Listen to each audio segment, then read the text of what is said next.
Let's mix a color, kind of show you guys a little bit of the process. This customer sent in a bunch of interior parts, pretty much all of the plastics except for the dashboard out of his 91 Bronco. And I'm using a tool here that uses its own LED light source and a formula that pulls RGB values in combination with what the human eye perceives those at. And that LED light source is also equivalent to daylight. Column number 1, color 1 is what we need. Color 2 is my mixture. I'm using primary colors to obtain this. Grays are a pretty tough one because they always lean to one shade of color, even though it's a gray. But what I mean by that, you'll look at a gray and you might, a trained eye might see like more blue or more red or something along those lines. I'm writing down on that piece of paper how much I'm adding. That way, when I'm done with this and I'm satisfied with my color, I can just do the math and be able to mix any quantity of it I want, so I have enough to do the whole job. Anything less than 1 is technically industry standard to be considered acceptable. As you can see there, that was a pretty poor judgment call in what I mixed. Again, that's using the tool information in combination with visual by eye. I went backwards a little bit. I correct it.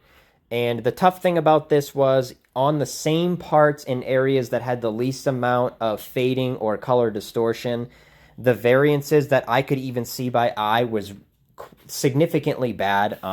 So in instances like that, where it's really bad, even on the same part a couple inches away, especially in comparison from part to part, and the customer didn't send everything, I want something that's going to be kind of a little bit in the middle of visual by eye and what the tool considers good, which will not lead me to a perfect 0 value. And 0 would be a 100% dead match, 0 difference at all.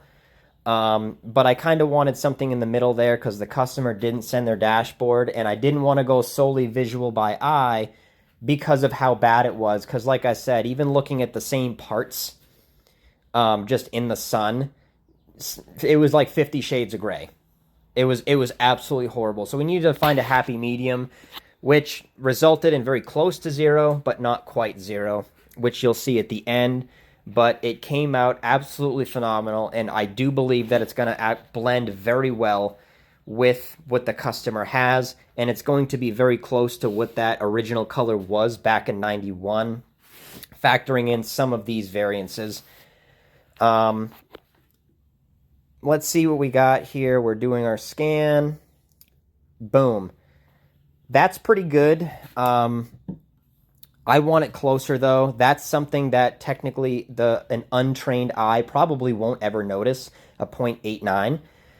But let's go ahead and we're going to add some of this. This one's called red oxide. It's kind of like it's a rusty color, as you can see there. Doing our deal.